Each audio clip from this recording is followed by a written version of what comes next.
Oi, boa tarde a todos, todas e todos que estão aí, né, que já estavam perguntando que horas começava. Como a gente, para quem não esteve pela manhã, a gente terminou tendo mesas muito boas, de um bom debate, de uma boa discussão. E aí essas mesas, né, passaram um pouquinho do tempo, a gente terminou por volta de 13h30, então a gente conseguiu voltar agora, 14h39.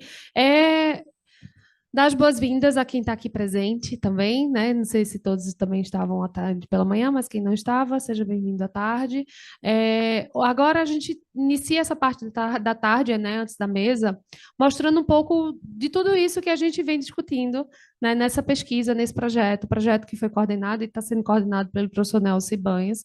Esse aqui é um site para quem está aqui presente, esse QR Code eu estou colocando, porque possivelmente também quem está online vai conseguir ver, né? Então, consegue, a partir desse QR Code, entrar no site da pesquisa, tá bom? Uma outra questão também, gente, é que o site, ele, tanto aqui você encontra, né, andando por ele, toda a parte do que foi o projeto, né, de como que esse projeto ele foi desenhado, como que ele foi pensado. Aqui você consegue baixar, né, o projeto na íntegra, tá bom? No aqui, né? Então, baixa o projeto completo aqui. Então, você consegue baixar esse projeto para você poder entender que foi um projeto que teve como objetivo central esse resgate justamente da construção da saúde pública, né, em São Paulo, desde o período de 1983 a 94, mas a gente não dá conta, a gente termina trazendo coisa antes de 83, porque os entrevistados conseguem trazer essa riqueza de detalhes para a gente, né? A história é contada por trás dos bastidores, o que é muito bom. Aqui você consegue ter também, né, toda essa nossa parte de referencial teórico que a gente usou na pesquisa, enfim, né, a equipe que hoje é composta, então você consegue ter uma coisa que é interessante, né? Eu acho que para resultados, e aí a gente chegar onde a gente gosta, de onde a gente tirou muito do que a gente consegue explorar, são as entrevistas, né? As entrevistas realizadas.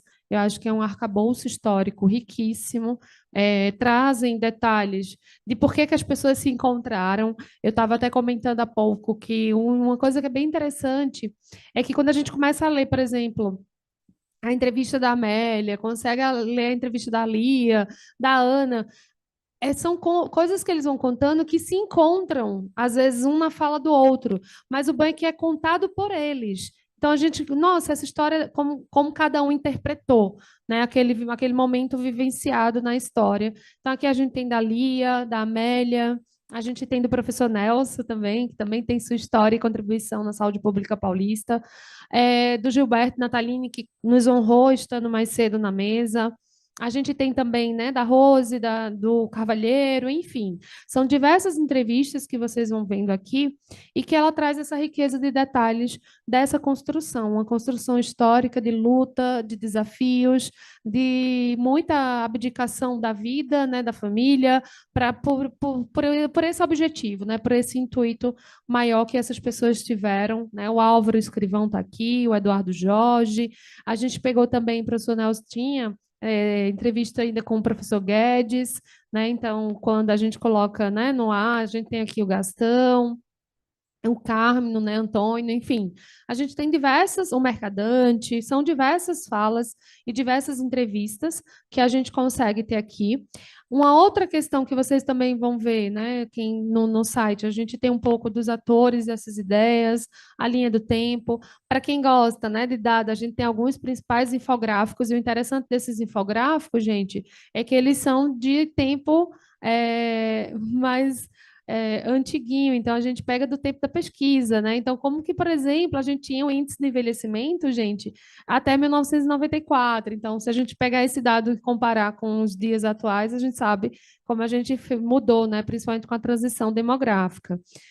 A gente tem outros dados, né? Outros infográficos aqui, então a gente tem para alguns infográficos a gente tem socioeconômico, tem demográfico e tem de mortalidade, tá? Então, mas lembrem-se, não é porque o site está desatualizado, é porque como a pesquisa era até 93, 94, a gente tem os dados, esses dados aí até esse ano da pesquisa e do estudo, tá bom?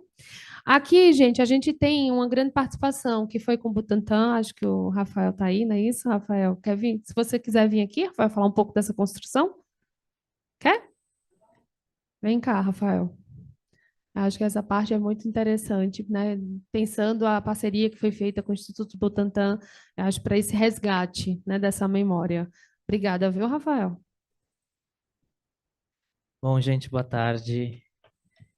Bom, nessa parte aqui, né, do site, nós apresentamos todos os documentos que fizemos o levantamento, tanto no Centro de Memória do Instituto Butantan, quanto da documentação que está disponível lá no Emílio Ribas, né?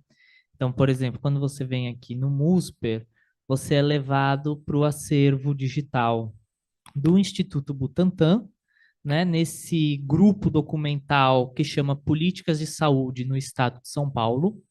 E aí, nesse grupo documental, nós temos nele 398 documentos, que foram os documentos que eu selecionei, né, de uma infinidade de documentos, né? A planilha original continha mais de 4.000 documentos, então eram documentos de diversas áreas, de diversos assuntos, diversos suportes. E nós fizemos a seleção desses quase 400 documentos, porque ele, de alguma maneira eles dialogavam, né, com o projeto. Então, nesses documentos, por exemplo, você tem, vou abrir um aqui para a gente ver, o convênio entre o Ministério do Trabalho e da Previdência Social e o governo do Estado de São Paulo. Então, quando vocês acessarem aqui, vocês conseguem ver o documento inteiro, né? Vocês conseguem consultar esse documento, né? Todos eles estão digitalizados na íntegra, né? Então, e esses documentos, eles são múltiplos, né? Então, você tem tanto documentos da legislação, como você tem cartilhas dos movimentos sociais, você teve as pautas de reivindicação do movimento de saúde da Zona Leste. Então, esses documentos estão todos disponíveis aqui. O relatório do Banco Mundial para o PMS também está digitalizado e está disponível aqui, né? Toda essa documentação. E aí, a partir das opções de pesquisa, vocês conseguem, né, fazer esse recorte. Então, vocês podem pesquisar por PMS, pelos SUDES, pelas IAs, pelos ERSAs, né, e a documentação que você deseja ver vai aparecer. Uma última coisa importante também de mencionar sobre esse acervo é que ele também tem um acervo iconográfico, né? Então, nós também fizemos a seleção de fotografias, né, que mais ou menos contem a história, né, do período que a gente está demonstrando. Então, por exemplo, aqui é a visita do governador, né, apresentando, aqui já é do SUDES, do SUDES e é do PMS. Então tem as fotografias, por exemplo, das conferências da saúde do índio, tem a primeira conferência estadual de saúde, tem fotos, se eu não me engano, da oitava conferência. Então, né, as visitas dos governadores, as visitas dos secretários, né? Aqui, ó, fotos da municipalização com os prefeitos. Então, todo esse acervo, tanto o acervo documental quanto o acervo iconográfico que o projeto usou, que o projeto pesquisou, está disponível aqui, está digitalizado e aberto para consulta. E nós esperamos que todo mundo consulte, estudem, virem esses documentos de cabeça para baixo, né? Que novas histórias, como dizia Walter Benjamin, né? Que a contrapelo novas histórias saiam desses documentos. Não é isso? E aí é isso, gente. Esse site é essa riqueza, né? Quem quer se debruçar, entender, eu falo, até comentei também, aqui tem um da mídia e saúde, né? Do Cláudio aí no trabalho, enfim. É, aqui, ó, quando a saúde pública virou sinônimo de crise, então aqui a gente tem o da mídia, né? E aí aqui a gente tem a parte, né, principalmente do Cláudio, que é acessar a pesquisa completa, que são 498 páginas, construídas pelo Cláudio. Então, aqui a gente vai conseguir ter tudo em detalhes, né? O que ele conseguiu, em poucos minutos de fala hoje de manhã, contar para a gente. Então, aqui está um pequeno resumo, né? Ele pegou aqui tudo abordado, ó, da Folha, né? Como ele contou hoje pela manhã, mas para quem não estava. E isso aqui, gente, ele leu, ele pegou 7.756 matérias, tá? É da Folha São Paulo. Imagina você ler tudo isso. Parabéns, Cláudio, mais uma vez. Acho que é como a professora Ana Luísa estava dizendo na hora do almoço. Isso aqui dá quantas teses, quantas dissertações em cima só desse material rico, né, desse site, desde as entrevistas, desde os infográficos dessa época, né, pegando um pouco essa parte quantitativa, como também, né, esse material que o Butantan constrói, né, trazendo essa riqueza de detalhes até nas fotos, no documento original, publicado lá no diário, enfim, ou publicado seja lá onde for, e o que a Folha, né, e a mídia traz dessa época em relação à construção da reforma sanitária, né, a construção do nosso SUS, e um pouquinho logo depois dessa construção do SUS, quais foram as nossas lutas e desafios. É isso, gente. Obrigada. E aí eu chamo, então, a professora Ana Luísa, né, que vai moderar a mesa da tarde. Boa tarde a todos. Boa tarde a todos. Vamos continuar, então, teve início, né, essa apresentação dessa pesquisa, agora desse site, desse material todo. Nós tivemos 2 mesas na parte da manhã, uma com a participação de atores relevantes que participaram desse processo da construção do SUS no estado de São Paulo. Tivemos a segunda mesa, a mesa da mídia, né? O Bertolli apresentou, né? Essa rica pesquisa aí que foi feita nas páginas da Folha de São Paulo, com a participação também do Gabriel, de Outras Palavras, o Serjão, que está aqui. Foi uma discussão também bastante importante. E agora à tarde, nós vamos trazer para a mesa a Ana Lígia, que é professora do Departamento de Preventiva da Faculdade de Medicina da Santa Casa de São Paulo, professor Nivaldo, que também é professor dessa instituição. Ambos também Ana Lígia é participante ativa da pesquisa com a gente, o Nivaldo já participou de outras pesquisas, tem também uma trajetória no estado de São Paulo, de estudos de atenção primária, né, Nivaldo? E a Suzana, do Instituto Butantan. O Rafael. Rafael, por favor, para a mesa, porque teve uma parte importante da pesquisa também que foi trabalhada pelos pesquisadores do Instituto Butantan. O Nelson já fez a apresentação da pesquisa, então eu acho que a gente já, e agora com o site, né, complementou as informações necessárias para a gente saber, né, por que fizemos essa pesquisa, quais foram os resultados.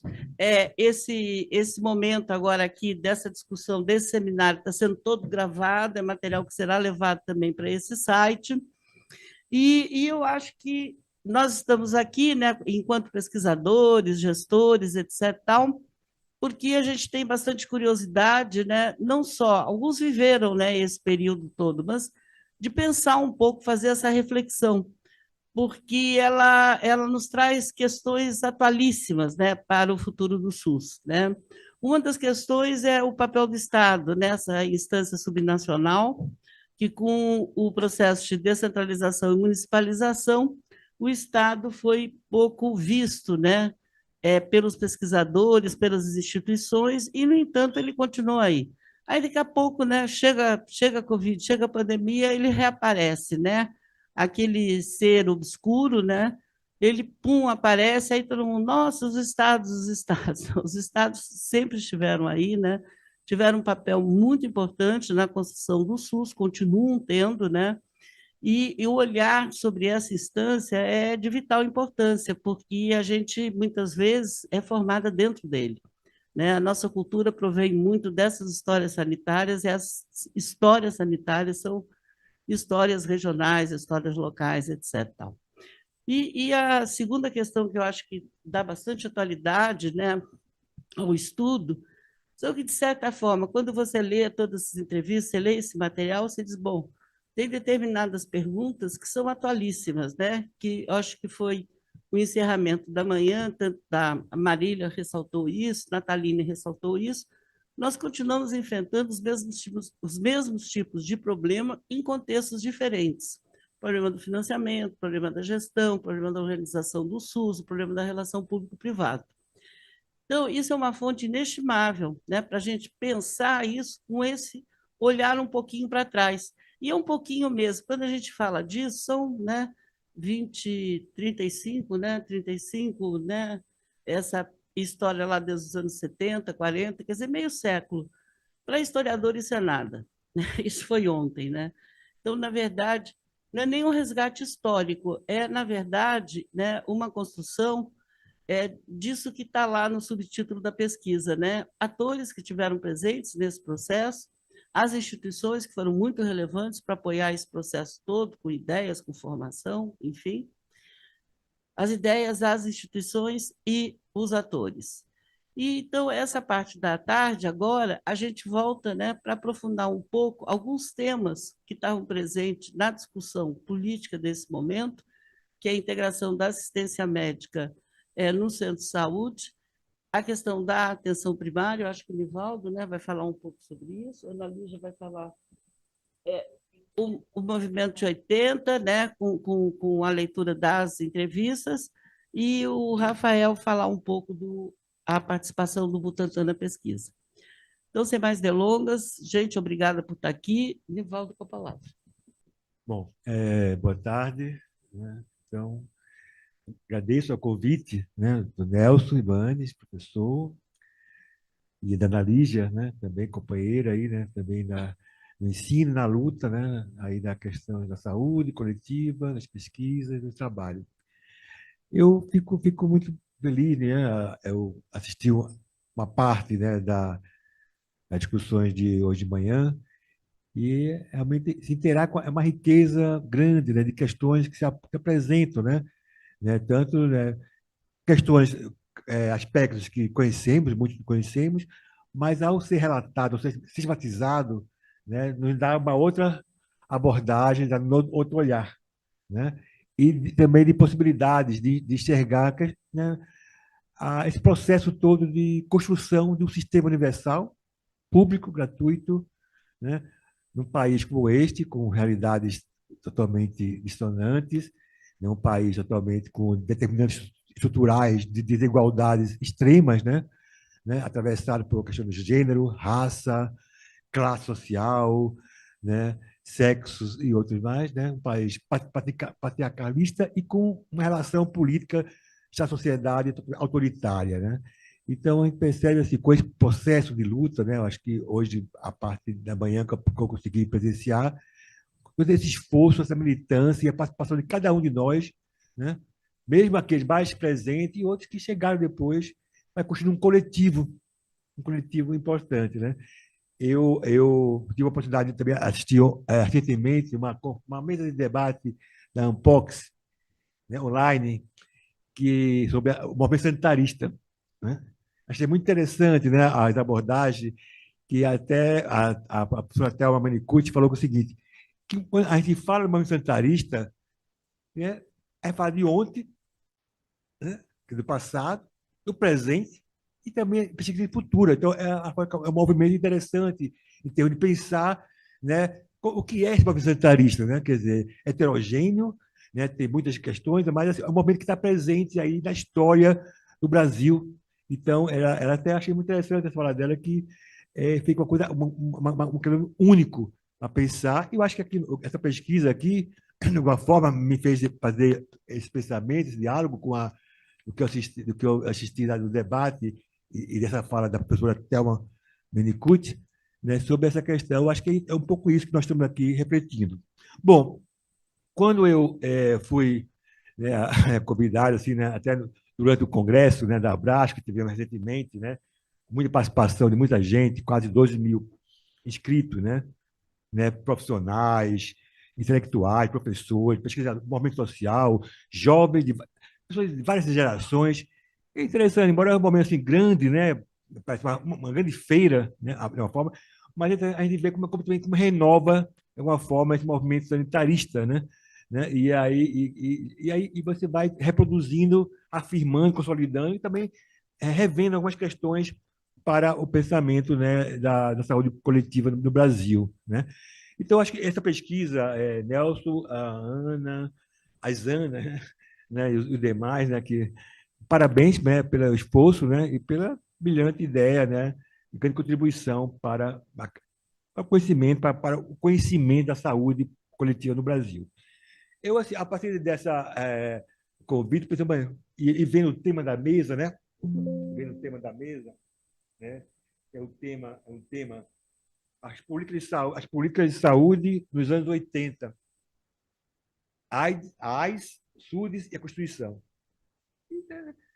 Aí já tem mil questões aí, né, a ser colocadas, né, a ser abordadas. Mas, bom, o que eu poderia recortar, né? Até a minha experiência, tanto profissional na área da saúde pública, como médico sanitarista, né, minha formação, né, eu sou médico sanitarista, né, e que estive, né, não vivenciei de forma concreta como profissional esse momento, né, como militante. Vivenciei como estudante de medicina lá na Universidade Federal de Pernambuco, em Recife, né? Então, muitas questões, eu me lembro do Prévio Saúde, que nós, o movimento estudantil, né, da saúde, da medicina, defendia o Prévio Saúde, de repente foi engavetado o Prévio Saúde, né, e veio a AIDS, ou seja, então, e aí eu cheguei em São Paulo e terminei aqui meu internato, até uma experiência muito rica nesse processo, que é o Projeto Cutia, né, que eu estive lá como interno, né?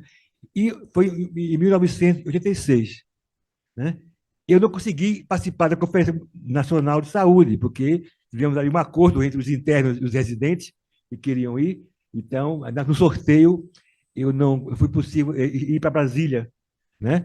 Mas participei. E em 87, já como médico sanitarista, trabalhando, já fazendo residência. Fazendo residência, nem fazendo residência e trabalhando na rede, né? Como médico, né? E também vivenciei um pouco a construção do SUDES, né? Que aí então essa SUDES e aí foi na minha iniciação profissional, né, como profissional, como médico sanitarista, como médico atendendo em unidade básica de saúde, e como professor e como pesquisador, fui olhando esse processo a partir do lugar da atenção básica de saúde. Então, eu achei interessante pensar um pouco para essa contribuição, né, para esse diálogo, pensar algumas questões desse processo de construção a atenção básica ou atenção primária em saúde e o que a experiência paulista tem a mostrar nisso, né? Eu li algumas entrevistas, né, também me fez reforçar, principalmente do professor Mercadante, do Wagner, do professor Gastão Wagner, né, e do professor Guedes um pouco, né? Eu me fez reforçar também essa minha escolha, né, desse tema, né? Então, eu fiz um recorte: centro de saúde, modelo tecnológico e de gestão, contribuições da saúde pública paulista na atenção primária à saúde. Então, eu peguei assim como um subtítulo desse título da mesa, se me permite aí a coordenação da mesa, né, eu fiz esse subtítulo aí, né, no título da mesa. Bom, aí eu pensei o seguinte, veja, a partir de algumas leituras, de algumas reflexões, né, quer dizer, acho que assim, claro, né, nós estamos pegando uma década, né, mas sempre a história, né, como já falei, tem idas e vindas, né? Então, acho que é importante pensar, né, a grande experiência e eu acho uma contribuição que é pouco, eu acho, né, citado, né, e valorizado, né, a nível nacional, tanto no Ministério da Saúde como em outros lugares, sobre essa experiência nossa, né, em São Paulo, Estado de São Paulo, né? Então, por exemplo, a rede de centro de saúde, né, que até foi bem colocado nas entrevistas, relatadas nas entrevistas, que foi a partir, né, aí do governo, né, da saúde, a reforma Lezé, né? Então, deu um certo projeto para a atenção primária, que ainda estava muito embrionária e que ainda era antes, né, até da Conferência Mundial de Saúde, da Alma-Ata, onde consolidou um certo entendimento do que é atenção primária. Até então, experiências anteriores, né, cuidados primários em saúde. Mas o modelo de atenção primária, a concepção, né, emerge, consolida-se a partir da Conferência Mundial de Saúde, Alma-Ata.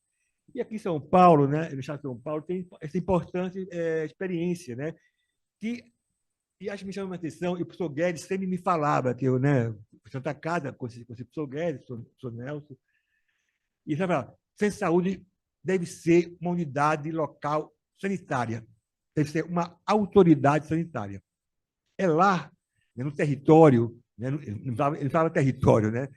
Com esse nome, hoje, é lá que se dá, deve ser dado os processos de trabalho e a estabilidade, né, com a saúde, que está com a população, sempre está junto. Então, aquele serviço tem que ser uma autoridade sanitária local. Então, acho que ele sempre me fez isso, né, a importância, né, desse serviço para a produção da saúde. Né? E uma base territorial, sanitária, para controlar as doenças. Né? Então, e o modelo aí, você tem uma nova maneira de pensar também essas unidades, né, a partir dessa experiência aqui em São Paulo, que, né, além de atender, né, você tem unidade sanitária, então você tem uma lógica então, da saúde pública, mais ampla, não apenas, né, do controle de algumas doenças. Né? Então, você já tem aí um recorte aí nessa contribuição. E também, junto a essa questão da rede, né, centro de saúde, aparece o modelo do centro de saúde de escola, que vem do movimento de educação médica, né, e que vem com a experiência, assim, já colocando, já que hoje estamos falando da integração ensino-serviço-comunidade. Né? Não se tinha esse nome, né? Isso vai ser aos poucos sendo recolocado. Então, você tem aí o centro de saúde de escola junto, você tem uma rede de centro de saúde e uma rede de centro de saúde de escola. Então, isso é uma experiência muito, muito interessante, né? Muito rica, né? Uma grande contribuição, né? Pensar nisso.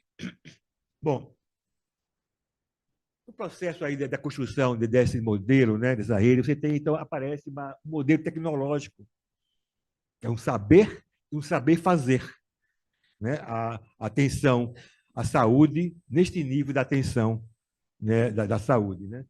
E que é o modelo da programação em saúde, né?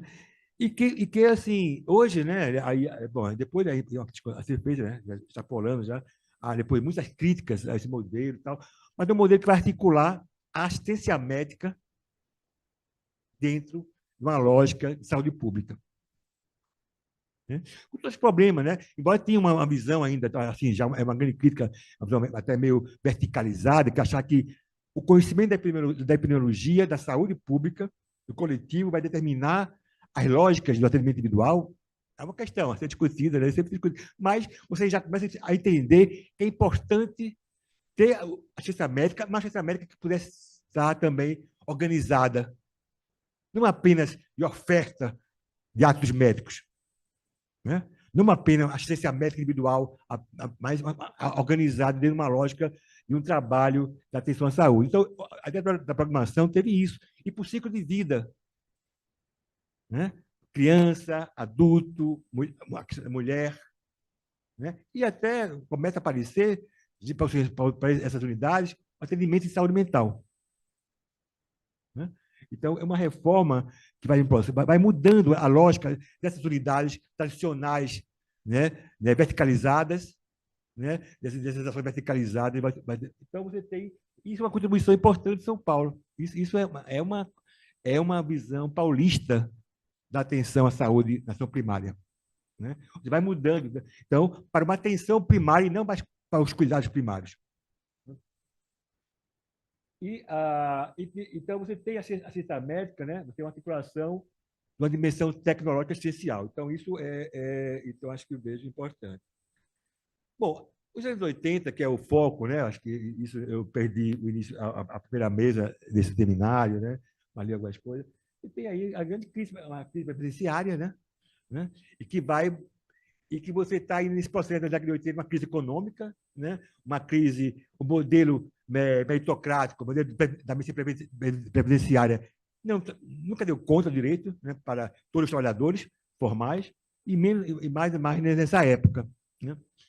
Então, havendo uma crise, uma pressão, e aí vai surgindo, e aí nesse processo de redemocratização, de uma forma, né, você vai vendo aí uma pressão de novos modelos.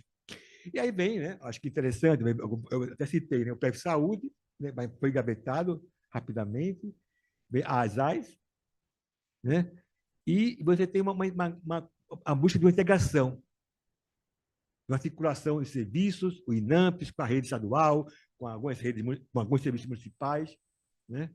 Aporte financeiro, né? É legal, o Rafael mostrou aí um documento, né? De um convênio, né? Entre o Ministério da Previdência com a Secretaria, né? De repasse aí, né? Que está lá, né? Do repasse. Então, toda uma questão. Bom, e o SUDES, né? Já tem a Constituição. Não, a Constituição não, já tem a conferência, mas já está no processo da Constituinte, né? E aí os grandes atores, né? Aí, né? Começam a assumir alguns cargos importantes do Estado para poder já pensar nessa reforma já em curso. E a Secretaria de Estado assumiram, né? O Estado começa a assumir o SUDES. Bom, aí é uma questão, né? Dentro desse processo, né? Para esse recorte que eu estou fazendo, que a atenção primária de saúde começou a perder conteúdo. A ciência médica individual começou a estar sendo mais prevalente. A lógica do mercado e a lógica do mercado dentro do setor público desse modelo da assistência médica. Então, isso é uma questão que preocupa, né? Então, a atenção primária, né, é contraditório, né? Embora assim, bem depois, em 2006, né? Isso aí é outra questão para estudar, vem a Política Nacional de Ação Básica, né? Que é a primeira vez que no Brasil existe uma política nacional para a ação básica. A Agência da Saúde assume, né? Mas de 80 há um esvaziamento da atenção primária à saúde. Há um retorno, de alguma forma, como cuidado primário, porque a ciência médica ela foi tendo predominância da lógica da organização técnico-gerencial desse serviço. Então, isso é uma questão a ser... Né? Então, acho que é interessante a citação que eu tirei desse artigo, né?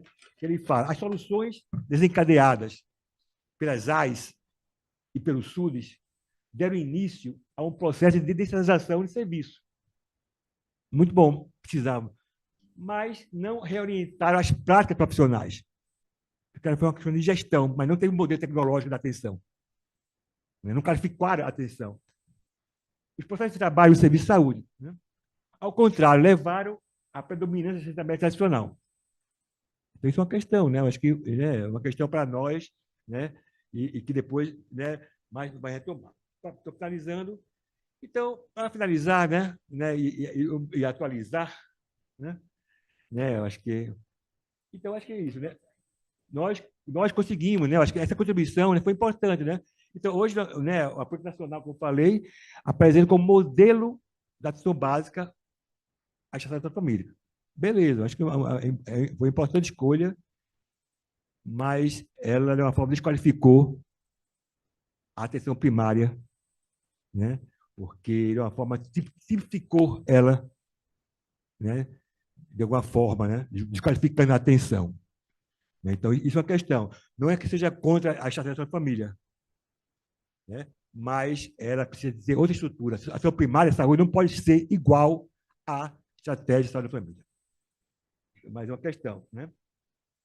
E a municipalização, né, importante, foi uma grande, né, defesa, né, dos municipalistas, tal, importante nesse cenário, mas ela não foi acompanhada por um apoio técnico gerencial pelo Estado e muito bem pelo município, pelo Ministério, né, também. Mas acho que até tem mais um pouco mais ação, aí tem toda uma discussão, né, da concorrência, né, no nível federal e estadual, mas o nível, aqui em São Paulo, especificamente, houve um esvaziamento da capacidade ou do interesse, né, do gestor estadual em acompanhar e apoiar tecnicamente, principalmente na atenção primária, porque talvez já pudesse acompanhar a atenção secundária, terciária, mas a atenção primária houve um esvaziamento. Deixaram, e os municípios assumiram, municípios, várias realidades, né, assumiram a atenção primária, então só reforçou a lógica da assistência médica individual. Então, há necessidade de retomar isso, e retomar até os centros de saúde de escolas. Tivemos recentemente aqui nessa casa, né, para finalizar, uma discussão sobre, a propósito da aniversário do Central de Escola Paula Souza, né? Uma discussão aqui com várias experiências do Central de Escolas aqui em São Paulo, e até foi retomar uma discussão que o Sogueli estava naquele momento como secretário, de criar um centro colaborador para a ação primária, o Central de Escola como centro colaborador para o Estado, ficar no Estado, não ficar nos municípios, que foi jogado tudo para o Central de Escolas, e aí ficou também, né, também perdeu as suas potencialidades. Então, acho que é necessário também retomar, então, nesse processo de resgate histórico, de registro histórico, de discussão histórica, ver como é que hoje se coloca para esses gestores do SUS, né? Tanto aqui nós estamos falando da Secretaria de Estado, mas acho que é essa questão de retomar isso, o seu papel de gestor, não só do nível especializado, né? Que sempre é colocado, não, fica o nível município, não. Né? Eu acho que tem que ser conjunto, né? Principalmente perceber a realidade, mesmo em São Paulo, dos 645 municípios, a maioria de 20 mil habitantes. Pesquisa, só para terminar, então, pesquisa que nós fizemos, né, e que nós vamos continuar agora, foi aprovado no BPSUS, né, nesse BPSUS, que a maioria dos municípios, há muitos municípios ainda em São Paulo com a missão direta da ação primária, mas uma boa parte é que tem por intermediários, por terceiros, intermediários por OS, por até ONGs, né? A maioria é termo de convênio, e a necessidade dos gestores é ter médico para atender na UBS. Não importa o perfil, e para quê? Para quê? É ter médico para atender, porque reforça, né, essa lógica que começou na década de 80, o esvaziamento. E daí, como é que esse nível de atenção pode garantir, né, a atenção e a resolutividade tão pretendida no SUS e na própria Política Nacional de Ação Básica? Então, essas são as questões que eu recortei, né, para um pouco pensar, né, a partir, né, da provocação da pesquisa, né, que eu acompanhei de longe, de perto, né, obrigado. Ótimo, Nivaldo, excelente. Você veja que já começou a refletir, né? A partir dos elementos da pesquisa, a trajetória da atenção primária em São Paulo. Ana Lígia. Mais uma vez, boa tarde. É uma honra para mim estar participando dessa mesa. Acho que também poder participar da pesquisa e do projeto em si, para mim foi de um aprendizado gigante, como eu comentei e comento, né? Eu não sou de São Paulo, então leio um pouquinho dessas histórias, escutar as entrevistas, consegui participar de algumas entrevistas que o professor Nelson fez com as pessoas. Para mim foi muito importante, principalmente quando a gente estuda muito, né, a construção desse SUS a nível nacional, mas a gente poder entender como esses movimentos, antes do que a gente viu acontecer em Brasília, o que aconteceu nesses outros espaços. Então, para mim foi muito rico, e aí por isso que eu trago um pouquinho sobre a gênese do SUS em São Paulo, né, como essas lutas populares na periferia e a conquista desse direito universal, ela termina acontecendo para que a gente possa ter detalhes, né, dessa construção. Aqui, gente, eu não trago nada de livro, tá, nessa minha apresentação, deixo bem claro. Eu trago das pessoas que foram entrevistadas, tá? Então, toda a minha apresentação, vocês vão perguntar, mas está onde? Não teve referência no final da apresentação? Não tem.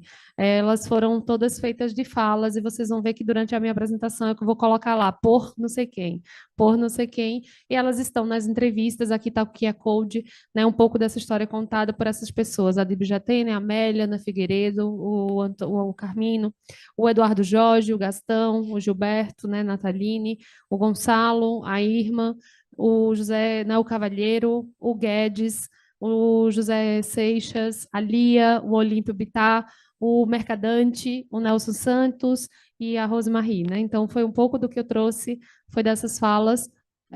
Acho que eu esqueci uma pessoa, tá, gente, aí? O professor Oswaldo Tanaka também está aí na fala, e o professor Nelson também. Enfim, a gente consegue, né, a partir desse momento, eu trouxe também aqui de alguns que foram protagonistas, né, dessa construção do SUS, uma análise histórica a partir dessas perspectivas, né, de seus pioneiros. aqui, né, José Carlos, enfim. Então, cada parte da minha apresentação eu trago de algum momento das entrevistas, como eu reforço, né, lê-las é muito rico porque a gente vai lendo e aí você vê uma história de como aconteceu com a Dib, com o Lezé, com a Ana, em que momento isso aconteceu, e cada um conta também um pouco dessa história. E o que eu fico pensando é como que essas histórias elas se coincidem, se juntam, num período que a gente não tinha como muita, como a gente fala, né, hoje em dia, WhatsApp, mensagem, e-mail, então como que essas pessoas conseguiam se encontrar e foram protagonistas nesse período de transição, que foi marcado pela ditadura militar e pela lenta abertura democrática. Então, trago essa frase, né? O SUS não nasceu de uma lei, ele nasceu de gente. E essas narrativas que mostram, gente, como esses intelectuais, esses gestores, esses sanitaristas e os movimentos populares, eles tornaram possível aquilo que parecia utopia, a saúde como direito. E aí, aqui, ficou cortadinho, mas eu trago um pouquinho sobre essas sementes da mudança, tá? Tanto que a gente consegue ver, né, desses intelectuais na prática do sanitarismo brasileiro. Então, a gente consegue ter, nesse momento aqui, ficou um pouco, né, bagunçadinho aí, não sei por quê, deveria ter salvado em PDF, que isso não aconteceria, mas enfim. No meados do século, a gente tem essa saúde fragmentada, né, excludente, um modelo que era totalmente verticalizado. O professor Nivaldo trouxe um pouco dessa fala, né, desse modelo vertical, campanhas isoladas, os departamentos eram por doença, né, essa pouca integração e uma assistência limitada às elites e ao trabalho formal. E aí os sanitaristas eles começam a questionar esses paradigmas. E aí é quando a gente tem, né, em algumas das entrevistas, resgatam o Samuel Pessoa, né, na centralidade da comunidade. Quem é o Pessoa, né, nesse ensino para esses sanitaristas? Ele instilou, né, nos seus alunos o seguinte, 2 pilares, gente. O compromisso com as populações socialmente vulneráveis e a busca por uma ciência aplicada simples e humilde, né? Então, como a gente precisa ainda hoje disso tudo, né? Então, coisa que foi feita 60, 70 e como a gente ainda precisa. E aí a experiência dele foi o trabalho, né, da esquistossomose no Vale do Paraíba. E o Nelson Rodrigues e o Cavalheiro, na sua fala, ambos, nas 2 entrevistas, trazem a questão de como o Pessoa traz para eles a geografia médica, né, como uma disciplina de entender os problemas e o que a gente vai conseguindo enxergar sobre determinantes sociais de saúde e como que essas coisas se configuram para a organização dos serviços. E aí a gente tem, né, na narrativa e na experiência de Nelson Rodrigues Santos em Roseira, que a prevenção não basta. E o que é que ele traz para a gente de ensinamento, gente? Prevenção não poderia ser dissociada da assistência. E aí a gente ainda tem, hoje, prédios de vigilância que ficam longe da Secretaria de Saúde, né? A gente tem o pouco diálogo e a pouca conversa da vigilância com a atenção primária à saúde, e lá a gente já ensinava, já dizia para a gente que a descoberta do campo era que prevenção não poderia ficar dissociada da assistência, e a gente, quando a gente pensa, talvez, o papel hoje da atenção primária à saúde, quando ela tenta, né, prevenir e promover saúde.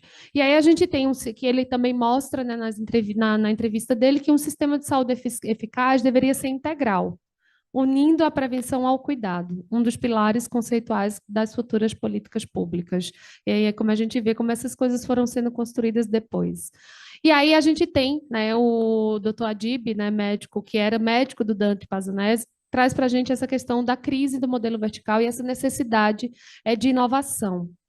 E ele tenta encaminhar, gente, um paciente da rede básica para ele tenta encaminhar um paciente dele, da cardiologia, para a rede básica, e ele não consegue, ele não tem uma rede, ele não tinha uma atenção primária para encaminhar esse paciente. Ele falou, ele vai ficar comigo? Ele não precisa mais estar comigo no hospital, né? Então, e aí hoje a gente ainda a gente fala tanto de rede, né? E hoje a gente ainda tem essa fragmentação do cuidado, esse médico que fala, esse paciente vai para qual rede, né? E aí veio a frustração dele da não existência de uma rede articulada.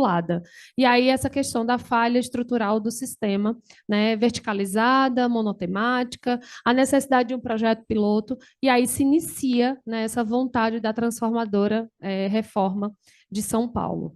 E aí a gente tem, né, como o professor Nivaldo também citou, de manhã foi citada, né, a questão, a reforma de São Paulo, o laboratório do SUS, principalmente liderada por o Lezé, né, a partir de 1967, quando ele, né, pensa e visualiza essa reforma administrativa da Secretaria, né, da Saúde de São Paulo, esse momento decisivo na história da saúde pública brasileira e um verdadeiro laboratório, porque foram testados e aprimorados princípios de organização que mais tarde vivenciaram e foram essa arquitetura que definiram o SUS. E como que isso foi feito, gente? Aqui traz alguns, e vocês vão vendo aí, ó, por Mercadante, por Guedes e Seixas, né, por Mercadante e Guedes, então foram de falas dessa construção da reforma paulista, esses pilares dessa transformação, numa centralização normativa, né, e descentralização executiva. Como que isso foi pensado, né? Primeiro, uma centralização técnico-normativa, que era como se fosse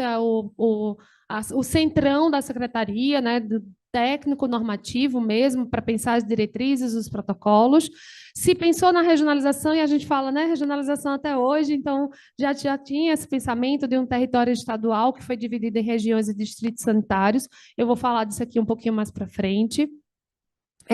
Essa integração dos serviços, né, no pensar dos centros de saúde, das unidades básicas de saúde, a criação da carreira do sanitarista, eu vou falar também um pouquinho mais para frente, né, da ousadia de se formar médicos jovens sanitaristas que pensassem o paciente, o doente, estivesse junto dele, na comunidade, no território, né, essa massa crítica que foi pensando esse movimento pela reforma sanitária, e aí também vem o Plano Metropolitano de Saúde, né, que foi a expansão da rede básica promovido pelo Dr. Adib, que era secretário, mas que teve seus percalços, seus desafios e suas resistências, né? Não foi tão simples acontecer, mas aqui está, né, um desenho mais ou menos de como isso aconteceu. E aí a gente tem, né, o professor Tanaka, como ele vê que a gestão Lazer realmente foi marcante. Em que sentido? Na organização dos serviços de atenção primária em centros de saúde, que eram classificados por complexidade, né, 1, 2 e 3. A gente tem essa questão da lógica assistencial, era predominantemente vertical, baseada em programas, né, médicos sanitários específicos, né, por saúde da mulher, da criança, enfim.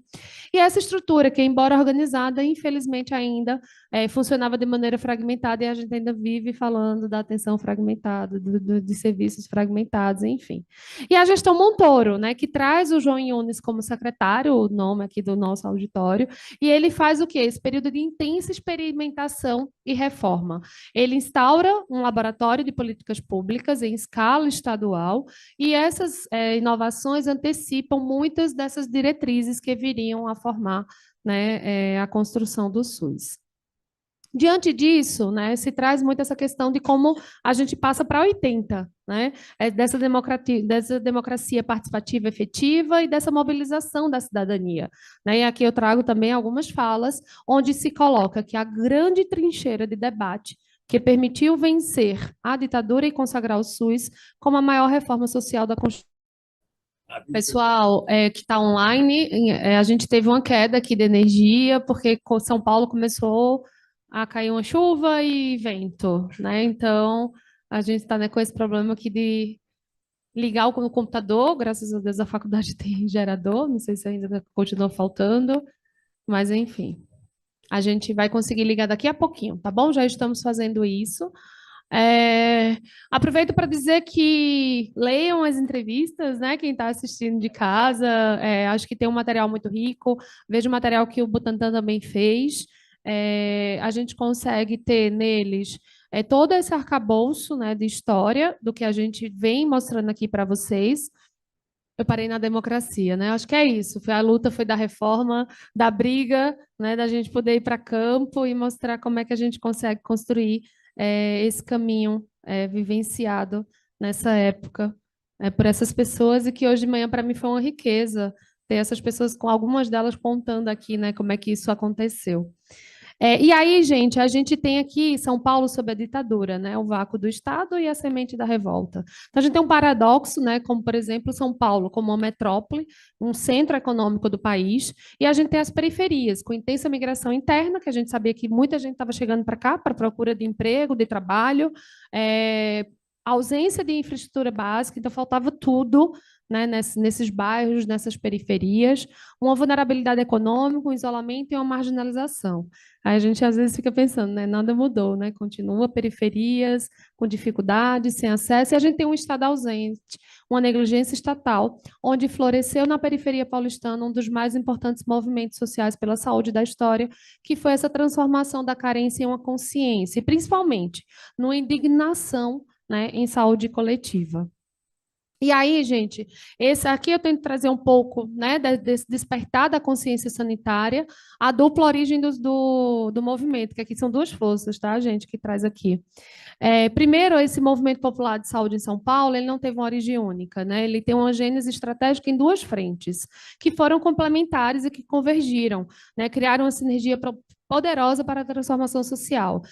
Tanto a gente tem, de um lado, a legitimidade da necessidade fortemente, né, trazida pelo sofrimento da comunidade, como a gente tem a linguagem do poder, principalmente nessa nova geração de profissionais da saúde, que foram aqueles sanitaristas ou pessoas que também estavam trabalhando na saúde pública, né, trazendo essa mobilização do profissional. Então, essas duas forças, elas trazem para a gente essa mobilização de base, onde a gente tem uma sociedade civil amparada pela ala progressista da Igreja Católica.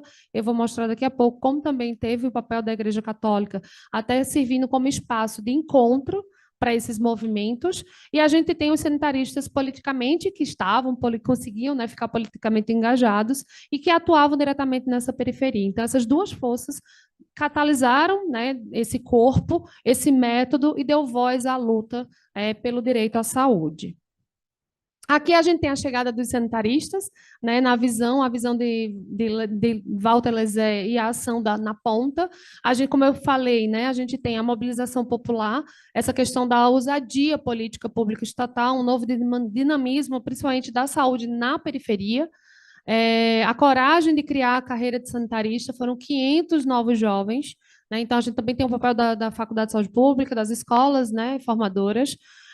A iniciativa revolucionária, a Santa Casa também como formadora, a iniciativa revolucionária, né, que inseriu essa geração, e aí a gente tem esses três que também são citados, foram vistos nas entrevistas. O que é que eles trazem para a gente de contribuição para esse momento que a gente vivenciou? Irma, como professora e ativista, que foi oriunda, né, dessas comunidades eclesiais de base, né, que não leia-se SEBS com CBS, mas SEBS, mas as comunidades eclesiais de base, e a sua liderança que define essa visão, né, integrada da luta por dignidade. O Nataline, né, que também estava aqui hoje, né, de manhã, e para mim, quando eu ouvi, eu falei, gente, olha só, eu estou vendo pessoalmente o que eu estava lendo lá na pesquisa. Um jovem médico cuja militância foi forjada a partir de uma promessa a um operário na prisão, né? Ele contou e a gente sabe um pouco dessa história. Ele atuou intensamente na renovação dessas entidades médicas, ele nos deu o prazer de contar um pouco isso hoje de manhã.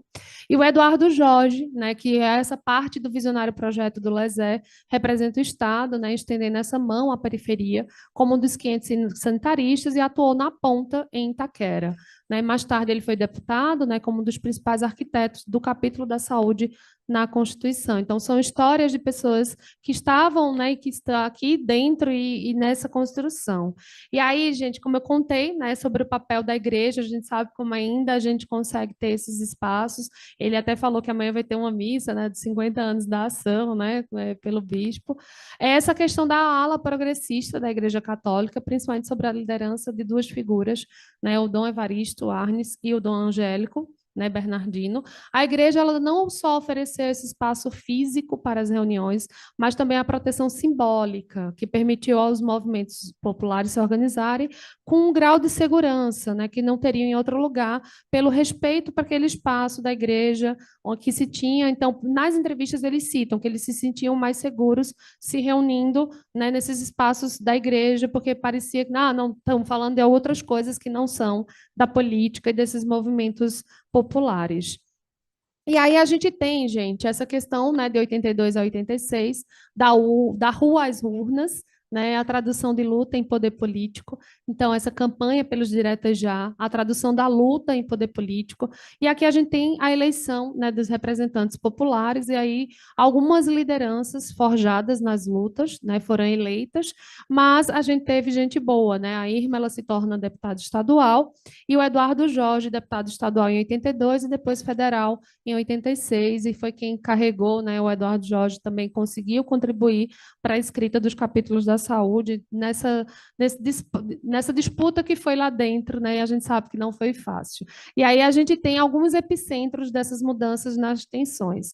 Lembra quando eu falei que eu ia falar um pouco da regionalização, né, em São Paulo? E aí a gente tem a Coordenadoria de Saúde da comunidade, então com esses, né, o CSC, que emergiu como esse epicentro da reforma. Aqui o João Yunes, ele dividiu, né, 12 diretores regionais com perfil técnico e militante, os chamava, né, de subsecretários, né? Então a gente tem aqui dentro disso duas iniciativas chaves, que foi o projeto Municípios Carentes, como um embrião dessa municipalização, e aí a gente tem também uma incorporação da assistência médica, o CIAM, né, dentro das AIs, como um convênio do INAM, feito com um convênio com o INAMPS. De repente era lá o convênio que a gente tem da Previdência, né, do trabalho, para isso, porque foi aberto um terceiro turno, para atender principalmente aquelas pessoas que não conseguiam, né, porque eram trabalhadores. Como é que eu atendo se só tem quem tinha acesso à saúde? Era um trabalhador, o trabalhador no horário comercial está trabalhando, então foram abertos o terceiro turno. E aí a gente tem, né, a questão da conquista do espaço institucional, né? Mas São Paulo, nesse momento, o que é que ele tinha, tá? Ele tem a eleição de Montoro, né, para o governo do Estado, e que marcou um pouco desse período de redemocratização que nasce nessa esfera política. Mas aí a gente tem também, né, dentro do Estado, essa questão dos ERSAs, né, com a desconcentração do poder, onde a gente tem os desafios e críticas, né? Então a gente ainda tinha a questão do enfraquecimento das áreas técnicas especializadas, né? Extinção das coordenadorias de saúde da criança, da mulher, que dilui esse poder normativo, a complexidade de gerir 65 ERSAs, né, como apontou o Bittar, mas aí depois isso foi para 17 regionais. E a resistência para a mudança, né? Como sempre, tudo que a gente pensa, essa questão da oposição das antigas coordenadorias, de pensar, né, esse novo modelo.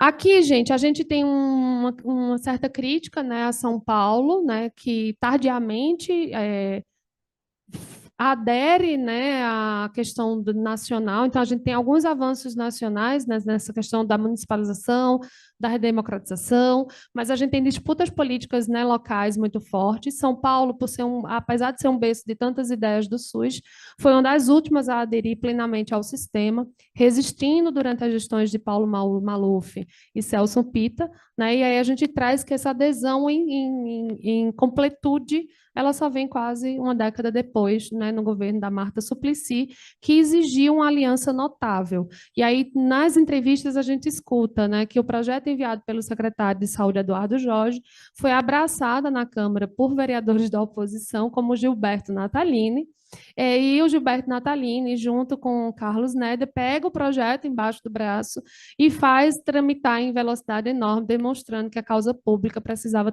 transcender as divisões e essas, né, brigas partidárias. Então, a gente pensa como também foi difícil, né, e como a gente encontra essas pessoas que lá construíram as políticas públicas para o SUS, vivenciando espaços de debate na municipalização, na transformação do SUS para a ponta, para a gente poder vivenciar nas periferias e nas comunidades. E, por fim, gente, aqui eu encerro, como aprendizado, né? A jornada de criação do Sistema Único de Saúde é uma das mais inspiradoras da história republicana. Ela demonstra como a organização persistente da sociedade civil, aliada a técnicos e políticos visionários, transformou uma necessidade básica em um direito constitucional. O SUS é o maior legado da Constituinte de 88, uma conquista civilizatória que materializou o direito universal à saúde em um dos países mais desiguais do mundo.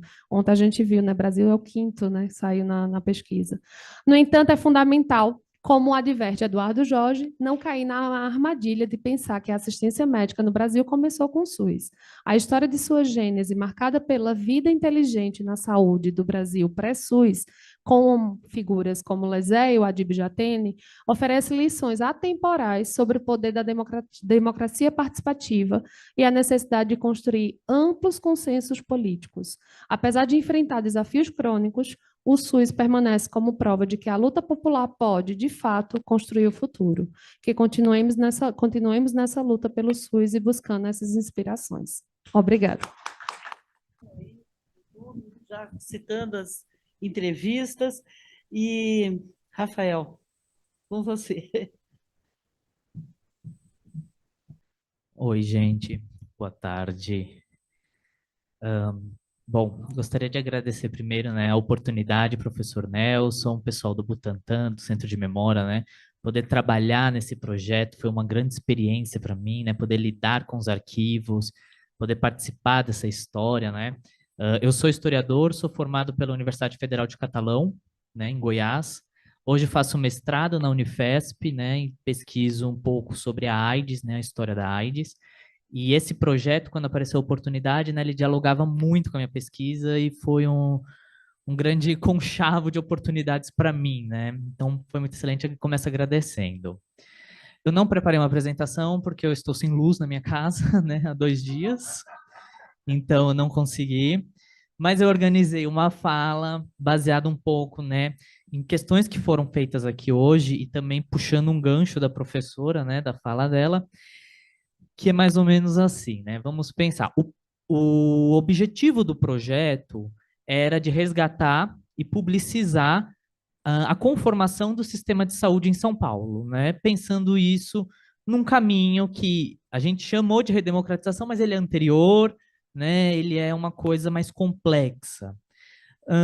E para isso, né, nós fizemos, o professor Nelson fez as entrevistas que contam uma parte da história, e através da pesquisa documental a gente acessou outra parte, através do jornal outra parte, né, para montar esse grande mosaico que é a história da saúde de um país tão grande, tão diverso e com tantas questões como a questão do SUS. Antes de começar um pouco falando sobre essa questão da documentação, né, uma coisa muito importante é que a pesquisa documental que eu fiz nos acervos do MUSPER, ela tem um olhar, né? Porque quando você vai pesquisar no documento, você geralmente parte de umas questões e você também espera que o documento te dê, te mostre lacunas, também te apresente questões, né? A heurística, ela é um trabalho dialético, né? Entre você e o documento e você, né? Não é uma coisa tão mecânica. E é interessante pensar o que nós estamos pensando como saúde pública, né? Qual que era o conceito de saúde pública para nós do projeto e como isso me ajudou a pesquisar os documentos. Bom, né, no projeto eu encontrei uma definição poliedral do projeto, que é o quê? Nós estamos pensando uma instituição, que é a Secretaria de Saúde, nós estamos pensando atores e ideias, que se materializam, né, nos sujeitos, nos médicos, né, e nas ideias de descentralização, municipalização, e dos movimentos populares, né? Então, é uma saúde pública que engloba essas 3 dimensões. Ela engloba instituição, ela engloba ideias, ela engloba pessoas, né? Então, essa perspectiva me ajudou a procurar na documentação os documentos que compõem aquele acervo que eu mostrei para vocês, né? E é interessante porque neste período dos anos 70, anos 80, o campo da história das ciências, o campo da história da medicina, o campo da história das doenças, ele está se renovando, tanto em função da própria historiografia, quanto em função dos acontecimentos globais, né?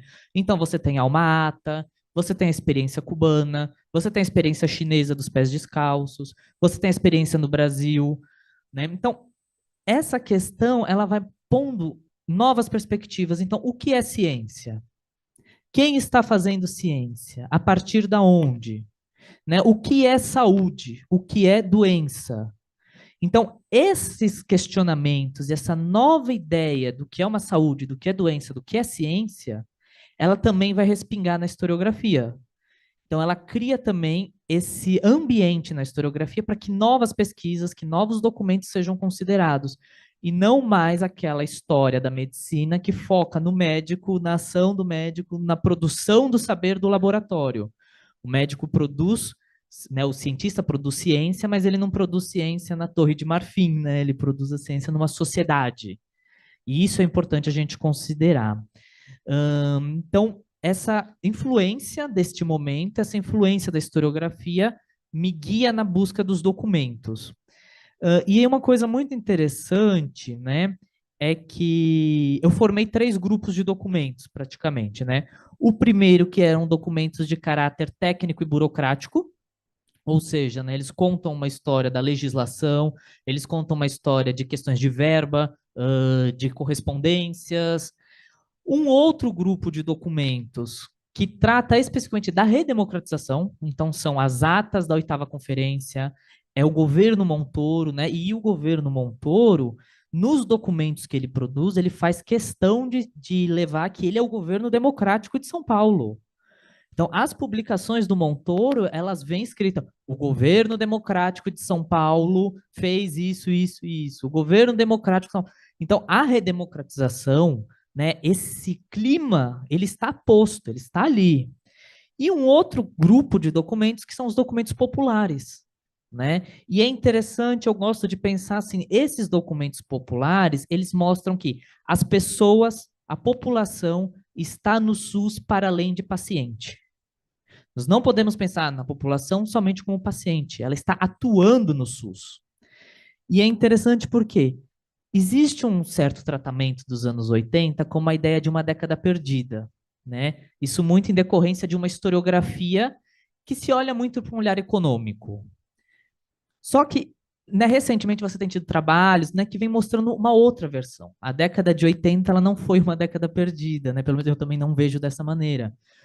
Porque você tem a criação do SUS, você tem a redemocratização, mas também estamos saindo da ditadura, tem a questão da inflação, mas ao mesmo tempo é isso, assim, é uma confluência de fatores nos anos 80 que permite que o SUS seja popular, com o povo participando não como paciente, mas como pessoas que estão construindo isso. Então, por exemplo, nos anos 80, né, nessa documentação, você tem as mulheres debatendo o corpo feminino, as mulheres debatendo gravidez, tem a população, eu não consegui selecionar essas imagens, né, como eu já disse, mas se vocês acessarem o site, vocês vão ver, tem uns folderzinhos assim que é Caravana à Saúde Pública.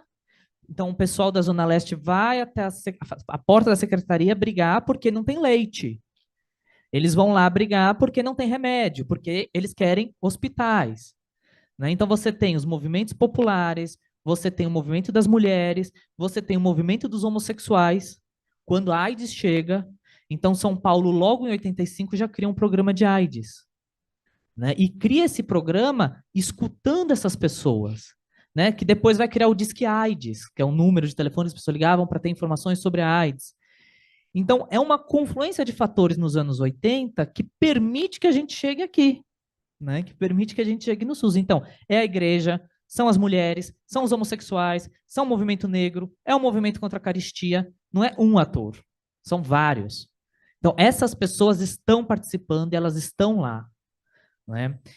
Bom, neste grupo, agora falando um pouco mais das questões, né? Eu pesquisei 15 grupos documentais. Então, eu pesquisei os documentos do Cian, do Yunis, do Jatene, né? Foram 15 grupos que geraram aqueles 400 documentos, né? E é um pouco essa ideia, né? Esses 400 documentos, eles demonstram a ação das instituições, então focado muito na SES, né, e no Ministério.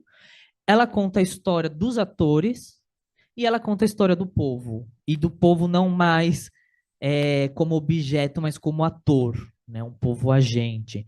Então, minha fala é um pouco nesse sentido, né? Já me encaminhando para o final. É um pouco isso, né? Essa documentação, ela é muito rica. E ela é muito rica por quê? Porque ela conta várias histórias, né? Então, por ela você consegue olhar várias coisas da história da saúde e do SUS, né? Bom, gente, era isso. Muito obrigado. Bom, gente, vocês viram aí, né? Dá vontade da gente falar e perguntar, enfim, é um devaneio. Essa história, a década perdida, perdida para você, cara pálido, né? Perdida para quem, né? Uma década de muitos ganhos, muitas vitórias. Bom, enfim, está aberto aí. Vamos, quem quer falar? Agora foi, né? Agora é comigo. Bom, eu sempre tenho uma questão, e aí vocês trouxeram essa apresentação da reforma do Walter Lezer, tal, né? Falando da atenção básica, né, nesse contexto, a construção do Estado de São Paulo. E eu sempre fico fazendo uma reflexão e eu gostaria de escutar vocês, né? Porque hoje o Estado de São Paulo é o estado que tem a menor cobertura de estratégia de saúde da família do Brasil, né? O município de São Paulo, então, é um município que tem a menor cobertura do estado, né? Então a gente tem essa realidade. Eu sempre vou fazendo uma reflexão o quanto isso tem relação de fato com essa história, né? A questão da adesão à saúde da família no estado de São Paulo, a correlação com a história que tem dos centros de saúde, né? Que foi algo muito característico, né? E aí eu queria escutar um pouco como é que vocês olham isso. E às vezes eu vejo numa perspectiva, não sei se é uma viagem minha, mas vou falar, que às vezes tem uma certa disputa aqui no estado de São Paulo em relação a esses modelos, né? Os que defendem, né, o modelo dos centros de saúde e os que vão defendendo a saúde da família, né? Vai tendo uma disputa nessa perspectiva, enfim. E aí eu queria, na verdade, que vocês pudessem falar um pouco sobre isso, que é algo que me interessa muito e eu quero compreender mais. Você se apresenta, se Claro. apresenta. Você já... porque nós estamos ao vivo. Bom, gente, estamos ao vivo, né? Eu sou a Tatiana, eu sou a coordenadora da Associação Paulista de Saúde Pública. Olá, me chamo Ian, eu sou um aluno da graduação de saúde pública aqui da faculdade. E aí minha dúvida, eu acho que surgiu durante a apresentação da doutora Lígia, que ela trouxe, né, que aqui em São Paulo foi um pouco esse laboratório do SUS, né?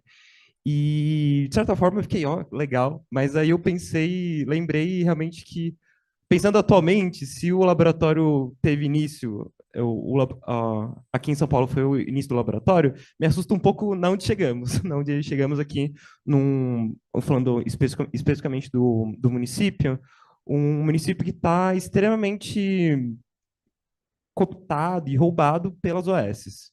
E aí a minha dúvida vai no sentido se as entrevistas e também nos documentos apresentados mostram elementos de como que a reforma construiu essa estrutura, e aí, obviamente, essa estrutura teve certas mudanças, mas muita coisa ainda permanece. E que elementos dessa estrutura permanecem atualmente e que propiciaram, deram mais força e deram espaço para as OSs invadirem o SUS aqui no município de São Paulo. É isso. Obrigado. Mais alguém? Meu nome é Priscila, eu sou enfermeira, trabalho aqui no município de São Paulo. Eu só queria poder dizer que eu estou muito feliz de ter visto essas pesquisas, estou muito contente de ver esse tipo de trabalho aqui em São Paulo e como parte do Conselho Municipal, né, aqui no município, gostaria de poder, inclusive, ampliar essa pesquisa para o município de São Paulo. Estive lá recentemente, perguntei da questão dos materiais, então, assim, existe uma riqueza de materiais que está lá guardado no arquivo e que precisa, né, ser publicizado, catalogado e colocado à disposição de todo mundo, porque eu acho que é isso, né, assim, a gente não pode perder, né, essas histórias que algumas estão documentadas, mas muito da riqueza vão estar nas entrevistas, né, que vocês fizeram, e eu achei belíssimo esse trabalho, queria poder dizer para vocês parabéns. Mais alguém? Sempre a Nelson Banes, eu fiz parte dessa equipe que trabalhou. Eu fazer uma reflexão sobre a publicização de uma pesquisa, né? Então, como foi falado aqui, são vários olhares. É um olhar dos atores, das instituições, e eu vou encontrar, nas perguntas que foram feitas agora, eu vou encontrar contradições. porque as visões são diferentes. Quando eu vejo a exposição sobre a atenção primária, se eu ler a entrevista do Gastão, eu vou ver que ele acha o modelo da Faculdade de Saúde Pública conservador, que deu um rumo para São Paulo negativo do ponto de vista da atenção primária, e vai bater com coincidência com a Schreiber e o Mota, que acha que a reforma do Lazer só não criou um modelo. Então, a leitura disso é o interessante do projeto. Nós temos que buscar e o que ela contribuiu hoje, quer dizer, organizações sociais, né? A gente hoje a coisa evoluiu tanto, quer dizer, a faculdade aqui foi convocada e eu participei. A faculdade foi convocada e eu participei. Eu estou colocando a Faculdade de Saúde Pública como instituição, porque, claro, posso hoje achar que ela não está cumprindo o papel. Mas, nesse momento, ela faz várias ações que corroboram isso. Só que eu precisava aprofundar um pouco mais. A ideia das organizações sociais, elas não são fruto da vontade política de privatizar e de passar a impossibilidade do Estado, pela lei de austeridade, de contratar recurso humano. Então, eu construo um plano. Então, essas discussões todas, elas vão estar nessas entrevistas, porque vocês vão consultar o site. Eu gostaria muito que vocês refletissem, que, a partir daí, pudesse surgir tem que ser outro projeto, né? Porque a Prefeitura de São Paulo não é pequenininha, tem que ter um outro projeto. Eu até brinquei porque tem um amigo meu que foi secretário adjunto do Eduardo Jorge. Ele falou: você não quer me entrevistar, Padinho? Eu também tenho coisas para falar sobre a saúde de São Paulo. Mas aí é quase que um outro projeto, né? Então, essas questões, o que o projeto traz é visões divergentes e os resultantes disso. Tem gente que acha o movimento Zersa, uma porcaria que fizeram no Estado aqui, uma regionalização. Enfim, são posições divergentes, mas isso evoluiu desse jeito. Então, é sempre... Não, estou falando isso só para a gente entender o que a pesquisa tentou trabalhar, com vários olhares, com contradições, e recriar uma história a partir da literatura dos trabalhos, mas com síntese diversas do que daquele texto linear. Fizemos a lei, o arcabouço jurídico foi feito, implementamos pela regulamentação e o SUS avançou. E qual é o papel da história estadual? Só, porque às vezes a gente fica, eu sento lá, aí começa a perguntar uma coisa, eu falo, é difícil responder essas questões, mas não sei se eu fui claro, mas eu me senti na obrigação de... Os documentos também, ele falou lá, pensa que foi fácil esse que ele fez? Nossa! A secretaria jogou no museu caixas com documentos que eles classificaram. Ninguém sabia o que tinha dentro da caixa. Ele abriu a caixa de Pandora, né? E foi. E aí foi falando, documento 1, fala disso, fala daquilo, e tentou fazer uma classificação. Então, a organização da memória também é difícil, né? Como diria Chico, guardei na memória, mas perdi a senha. A gente perde a senha. Mais alguém aí? Todos vocês agora, vai todo mundo falar agora. Eu só vou falar um negocinho pequeno, que é o seguinte, eu li essa semana mesmo, comprei lá na Brasco um livro que é Análise de Políticas Públicas, de um grupo grande de intelectuais que pensa, Vanessa Couto, né? Ela é organizadora do livro, são vários artigos, vários capítulos, né? Eu comprei agora na Brasco, acabou de ser lançado, a editora Fiocruz. E aí tem um dos capítulos que chama bastante atenção, é do Eduardo Marques, que é um professor aqui da Ciência Política da USP, e ele trata de reconstruir política urbana no município de São Paulo durante um período longo, mas longo mesmo, pegando Maluf, Celso Pita, Covas, Marta, enfim. E subdivide, né, as políticas urbanas, tem transporte, tem isso, tem aquilo, cada período, entendeu? Né? E em cada período, né, tem uma separação, né, forte, né, tem políticas e programas forte, tênue enfim, uma para baixo de tênue, quase acabando, uma coisa assim. Não estou lembrando mais os termos. Mas o que é interessante é o seguinte, quer dizer, ele fez essa pesquisa empírica, né? E depois vem a teorização. A teorização até ele fala, olha, vai na ciência política, não tem nada construído sobre isso que eu vou falar agora. O que eu vou falar agora? Eu vou falar agora que os ciclos eles são mais do que oscilantes. O movimento é muito mais do que oscilante. Porque quando a gente pensa oscilante, a gente faz assim, uma coisa que cresce, depois uma coisa que né? Uma coisa que cresce, uma coisa assim. Eles, não, são ciclos que têm vários movimentos dentro deles, entendeu? E ele falou, isso muito interessante a gente pensar nisso, porque a gente sempre pensa em duas coisas, preto e branco, né? Construção e desmonte, construção e desmonte. E hoje está muito, né? Muito esse tema do desmonte, a reconstrução, etc. Tal, é um tema que está aí na literatura de internacional, inclusive nacional, já tem alguma coisa escrita sobre isso, importante. Agora, no entanto, a gente tem que ver que isso é muito mais complexo do que construção, reconstrução, desmonte, etc. Tal, né?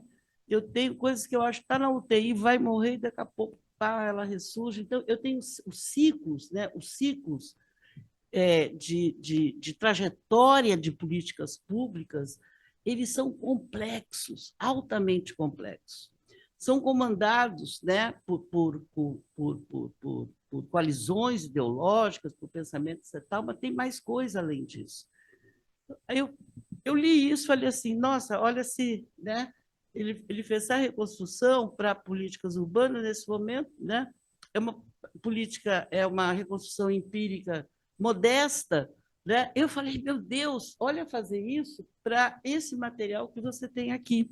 Porque aqui você tem, na verdade, né, a possibilidade de pensar desses ciclos, dessas trajetórias, né, com essa riqueza de entrevistas, entendeu? Essa análise documental, análise de mídia, com uma propriedade, uma força muito maior.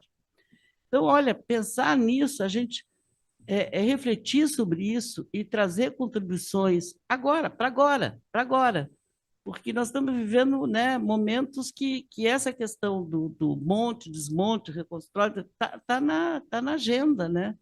E outra coisa também, quer dizer, a gente está vivendo ciclos novos, tem o ciclo da atenção primária, agora o ciclo da especializada. Alguns estados entraram no ciclo da especializada precocemente, São Paulo é um deles. São Paulo entrou na especializada lá com Barradas, entendeu, né? E aí a grande pergunta, a entrada da especializada derruba a atenção primária?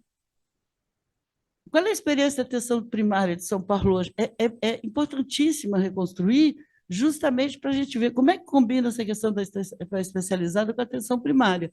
Aí, quando você ouve a experiência do Ceará, o pessoal diz, não, Dudu, está tudo ok. Ok, mais ou menos, gente, também não é assim, não.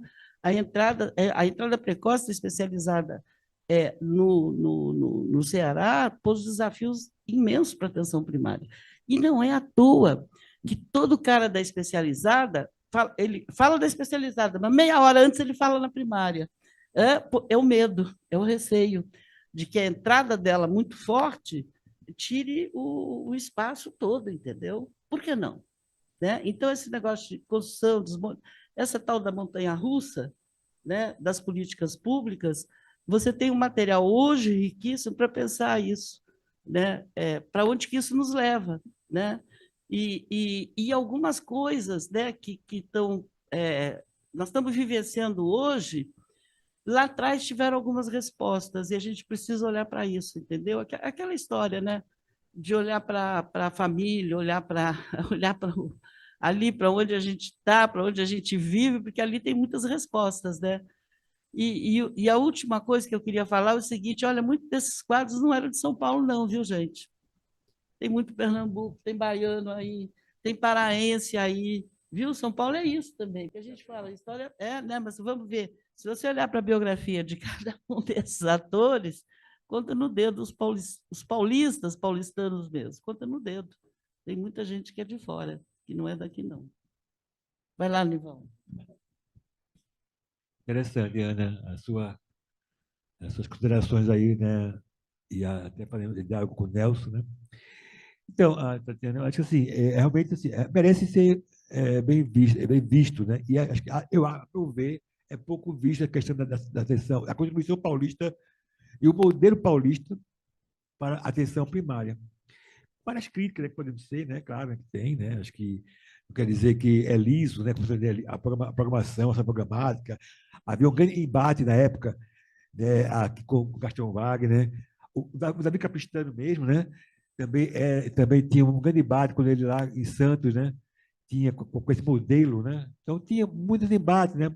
E aí, claro, é a riqueza de olhares, né? Agora é o seguinte, eu acho o seguinte, veja, realmente quando você fala assim, já São Paulo poderia ter uma potência de ter um exemplo para a estação da família, claro.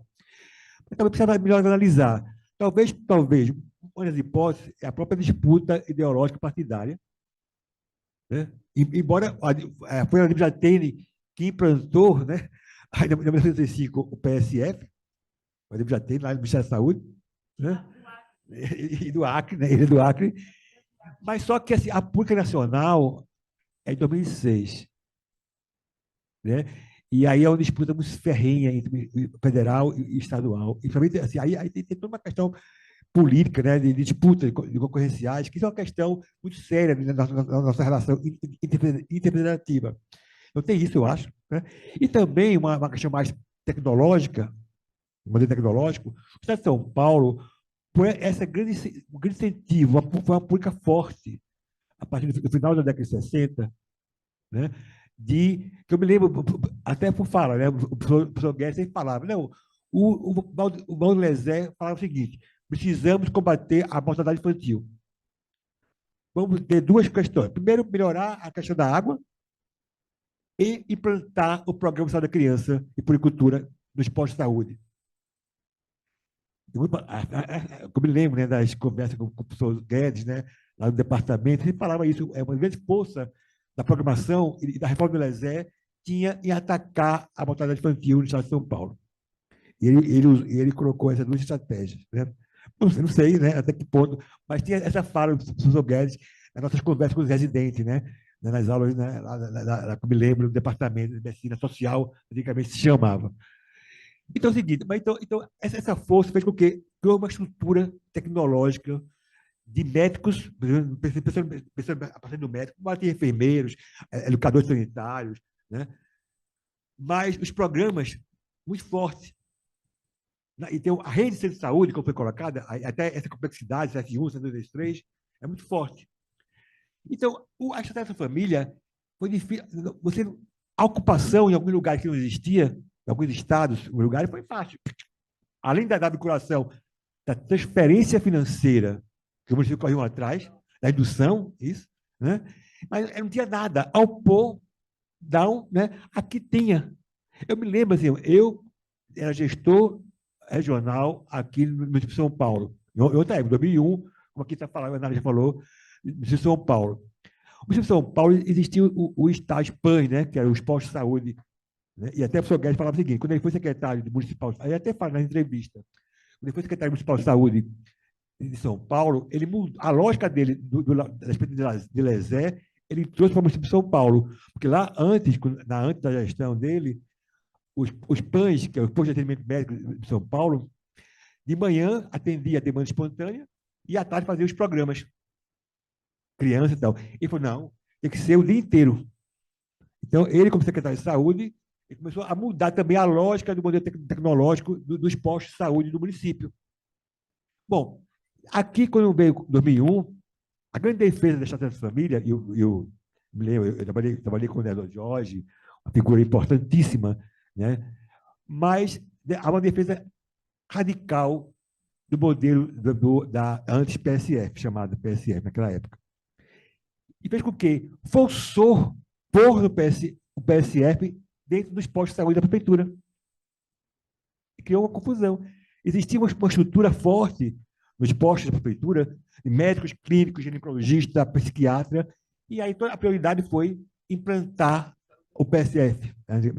E aí criou uma grande resistência, um grande conflito e uma grande dicotomia dentro da ação básica a partir daí. Então, acho que essa questão precisa ser melhor estudada, entendeu? Para ver o que foi isso, né? Resistências, questões políticas, tecnológicas. Eu me lembro, só para terminar, então, eu não sei, eu acho que é isso, né? E as OS, acho que o Nelson falou, assim, são um processo. Agora, cara, foi importante negociar, né? A estratégia, eu até estudei no meu doutorado o início da implantação das OS no Estado de São Paulo. Importante isso, eu até discuto, valorizo. Só que, assim, o Estado perdeu o controle. Hoje, e a política virou OS. Não se pode a pública virar OS. É uma estratégia, não uma política. Né? Ou seja, então tem mais questões aí, mas terminando, eu me lembro o seguinte, quando eu estava numa experiência, quando fiz meu pós-doutorado lá na Espanha, na Barcelona, mas é federal aqui no Brasil, né? O professor falava, lá, o meu supervisor falava o seguinte, ele é da Universidade de Barcelona, né? Da medicina, ele falava assim, olha, a maior crítica ao PSF e a família no Brasil, ele fazia. Mas eu discutia com ele, professor. E no Brasil, a nossa luta foi de garantir acesso. Isso é uma questão. A luta, a qualificação do acesso, e aí da sua primária, ninguém discutiu de direito.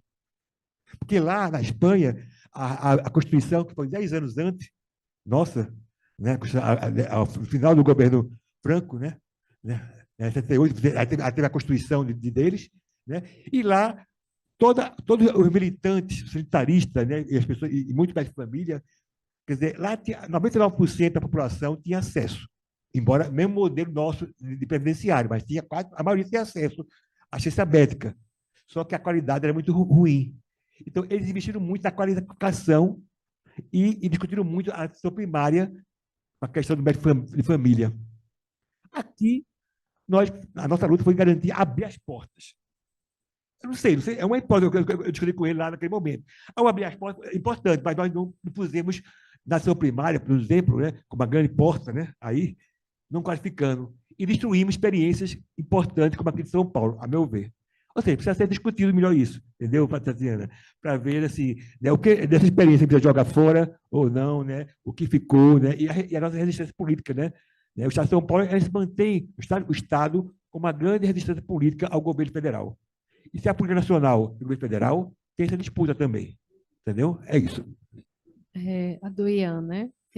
Oi, Ian. Então, se você olhar para as entrevistas da Amélia e do Gastão, você vai ver um pouquinho dessa fala dos dois sobre a privatização e essa questão das organizações sociais, esse crescimento, né, da iniciativa privada.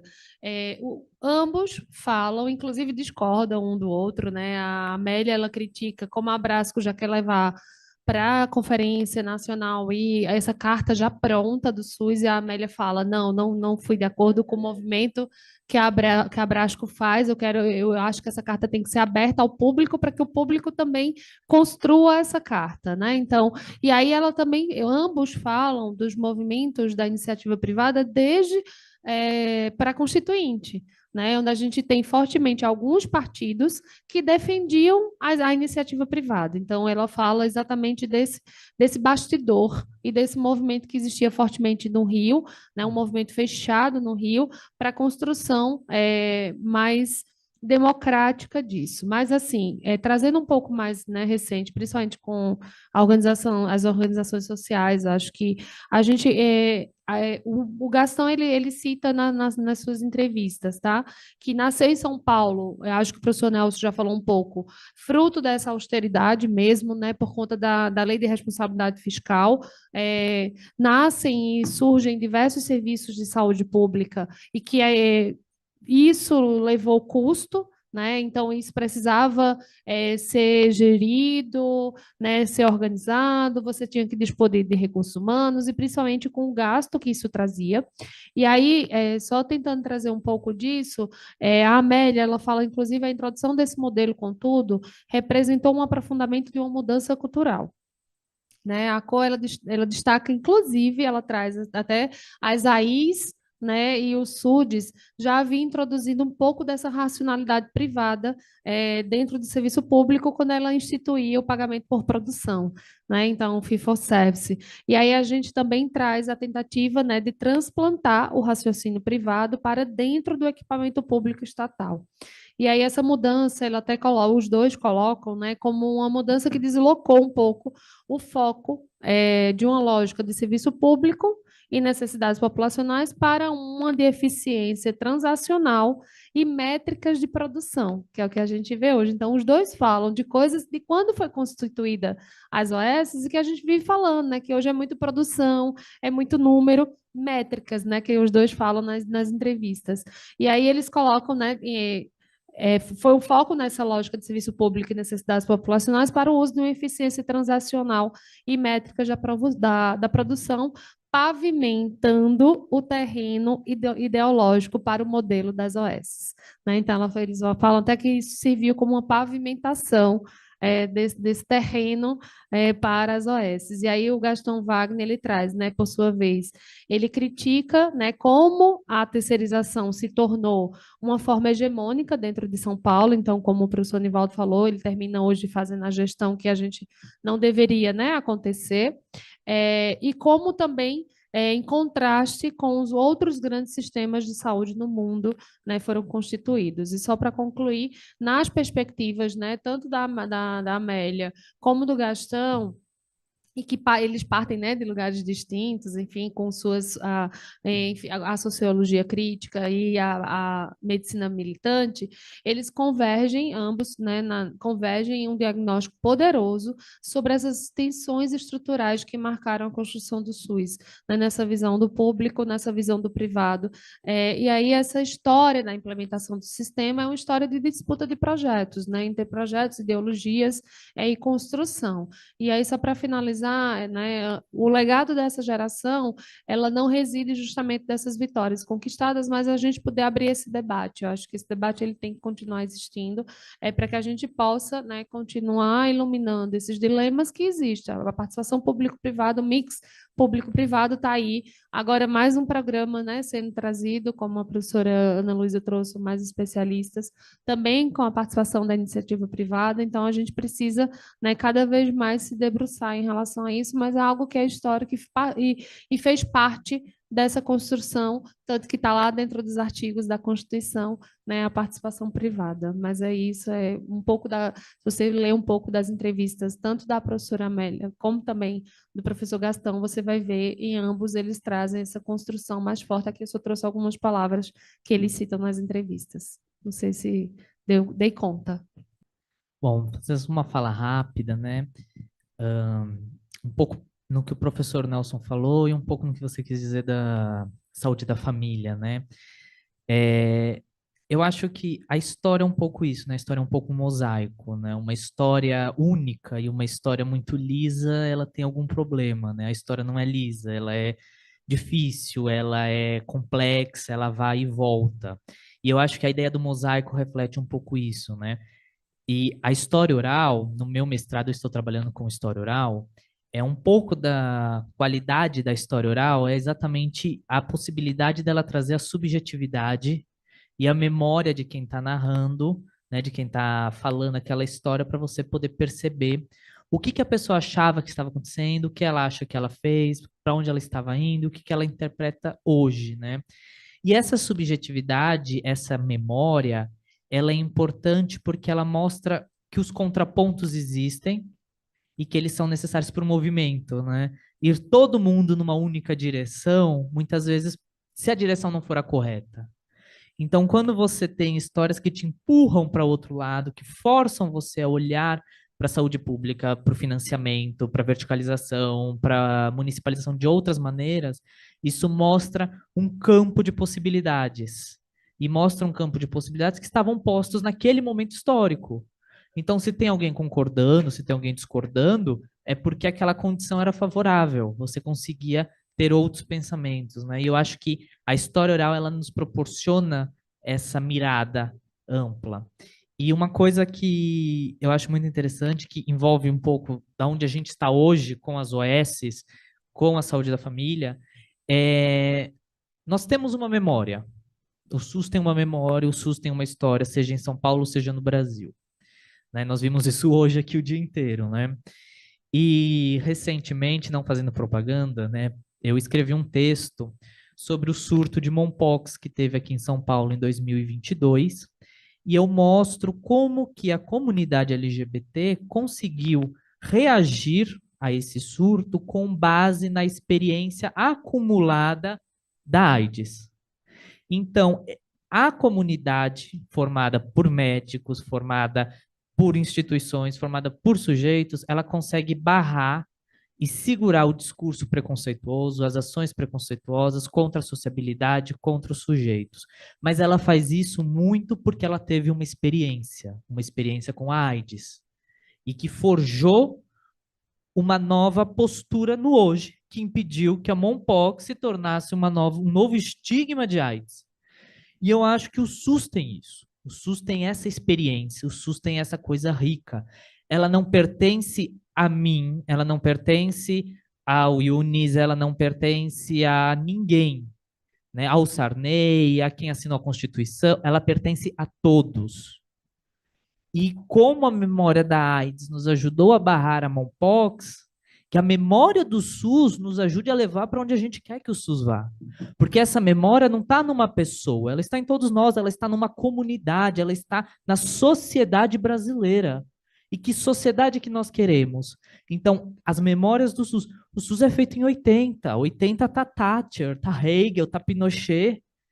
Né? O Brasil, quando recebe as primeiras verbas do Banco Mundial para o programa de AIDS, eles queriam que fosse gasto com prevenção, e o Brasil fala, não, eu vou gastar com tratamento, eu vou gastar com medicamento, eu vou gastar com prevenção, eu vou gastar onde o povo precisa e onde a gente tem que pôr esse dinheiro. Então, é esta memória que não pertence a ninguém, mas pertence a todos enquanto comunidade, e que se dá num passado que nos ajuda a pensar que futuro nós queremos para o SUS. Não é? Então é isso. Obrigado, gente. Vamos encerrar. Mais alguém quer falar? Então, nós vamos encerrar. Tem um lanche, né, oferecido aqui pela pesquisa. Um mega lanche. Sanduíche, suco, refrigerante, etc. Tal. Marília, eu não sei como é que a gente vai fazer. Leva para casa. Leva para Tem funcionários aí? Tem?